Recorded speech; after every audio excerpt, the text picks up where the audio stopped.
don't just start taking drugs because you join a band. If you do, you're a bit of an idiot, aren't you? You know what I mean? Or you've missed out on so much, you know what I mean? I've been doing it since I was 16, earlier.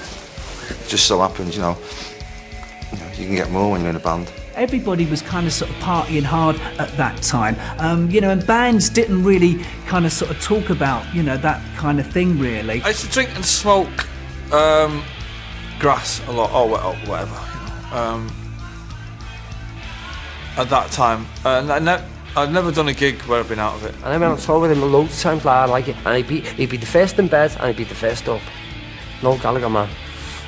You know what I mean? It's like, get it, you know. I think drugs stifle creativity, you know. I've never used them as a means to an end musically. You know, sometimes, well, I've been guilty of it in the past. I've been completely off my tits and doing gigs and you think you're fucking Jimi Hendrix, and then you listen back and it's shit. When we first started out, Noel and Liam were not particularly heavy drinkers, you know. They quite happily could sit in a room with sort of a can of lager and make it last all night. I once watched Noel down a bottle of gin, and we'd been having a good drink up the night before, and he'd sort of like continued it through at Noel, and he's like got a bottle of gin, and I just seen him proper necking it.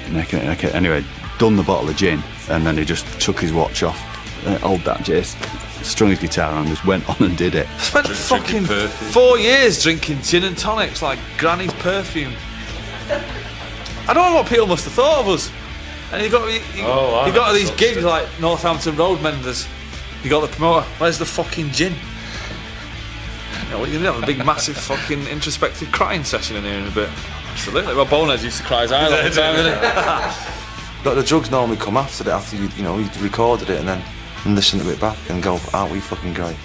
I think as you grow older, I think you realise the fact that you've got to be true to yourself and true to the people who are going to buy your tunes, and sort of being off your tits in the studio ain't the thing. Every time I've been in the studio and done stuff, doing demos and stuff, and you know, you'll get to 4 o'clock in the morning and you'll be a little bit high on something, and what's coming out of the speakers is beyond so monumental that, you know, you're about to just eat yourself because of how fucking fantastic you are. And then you get up the next day and it sounds like fucking Trumpton. I've tried doing a gig on fucking half a tab of acid, and it's a fucking nightmare. Real nightmare. When you've got a snake and an anaconda in your hands. Try playing an anaconda and getting a fucking note out of it, man. Not that easy. If you can record music when you're straight that gets you off when you're high, then you've cracked it. You know, you can't do it the other way around. It's very rare that it happens for this band the other way around.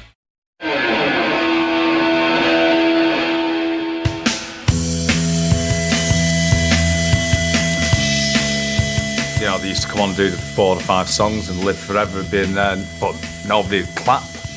You know, the people used to ignore them, and there was only like the few people who were like, going, no, that's a tune, whatever you think of anyone, that's a great song, and that's a great song, but yeah, it was the same band, but nobody was interested at all. We used to play it, you know, to people, what, maybe about 20, 30 people? Yeah, if you're lucky. He's just singing tonight, he's a rock and roll star. Remember that one in Leeds who played to nobody? Fucking... It was an amazing, one of the best gigs I ever saw in my life. We've done this gig, right? And the only time they ever did an encore, we did an encore. There's no fucker there. For the crack, we're doing the Manchester Music Seminar, what was it called, in the city? Yeah, yeah. So fucking Marcus decides we're going to do a warm-up the night before in Leeds at a place called the Duchess of York. Yeah, that's right. So he doesn't come with us, right? So we turn up there and there's no promotion for this gig or anything. We hadn't had a single out or nothing. We hadn't even signed the record deal. But we'd had a couple of write-ups in the NME about gigs and stuff. And there was a bit of noise. The Creation are going to sign this band by OASIS, blah blah blah. And the bloke come up to us during the sound check and he said, "How much do you want to charge for the tickets?" And we went, "What?"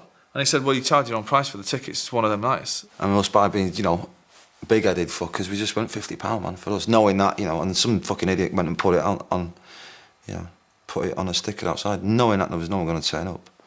So it comes to going on stage at 9 o'clock, and there was nobody in the room apart from the 5 band, him. It was me at the front. And Fella on the bar. the fella on the bar. Having a look. She stood there like this. Every time a song finished, you could hear him polishing the glasses.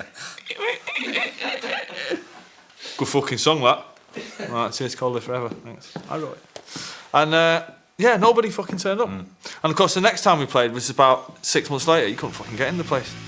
And Liam was out on stage and says, I'd like to dedicate this song to all the people who were here last time, and the crowd went mental. You lying Yorkshire bastards.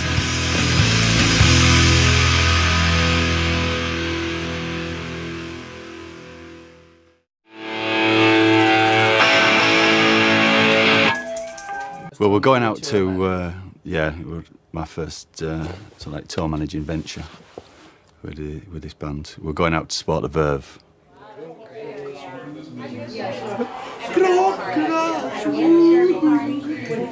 They were going to Amsterdam, I think it was, to support the Verve.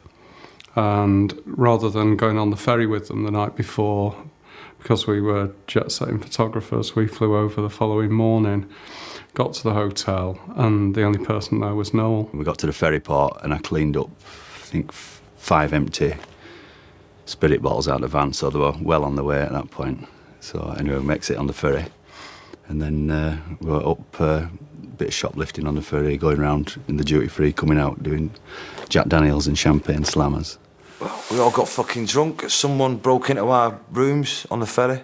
Bon had stood there going, oh, all my clothes have been nicked. His cabin had been robbed, him and Tony. And they reckon we were forging £50 notes on there. We had forged £50 notes for us. There was somebody handing duff £50 notes over in the casino on the boat, and they'd got somebody had mentioned it to him and said it were us. And that was it, and we had a bit of a scrap, and then we got fucking nicked. And they said to his copper, it'll take 10 of you to get... The guy had him down on the floor, handcuffed before he could say, it'll take 10 of you to get me down, so that was pretty good. And they handcuffed us and kicked us all the way down, and about 9 flights of stairs, and then away he went in one, I went in the other one. There's a mattress in there, and there's a bucket, and I'd been drinking all fucking day, so I was pissing like a twat, and then it was all swilling about in my fucking mattress, so you end up standing up for the whole fucking duration of the fucking thing, just going, you bastards. Goes to try and find him, goes to, customs and that, and goes like, look, do you know where they are? He goes, yeah, we've got them all locked up, and they're not coming into Holland. No way. We got to the other place, got nicked again. I mean, got thrown in this fucking at the port, the police station at the port. Stayed there for a couple of hours, waited for the boat to go back, and they stung us back on it again. I can remember phoning Alec, going, listen, slight problem. We'll not be doing this show tonight. I've only got one at band left. He says, well, where's the others? He says, well, I think 2 of them are in the cells on the boat, and the other 2 have been deported. They won't let them in. And he went, yeah, you better be joking. And I went like, no, honestly, I'm not. So you had to fly out to come and sort it out, you know what I mean? So it wasn't a successful start.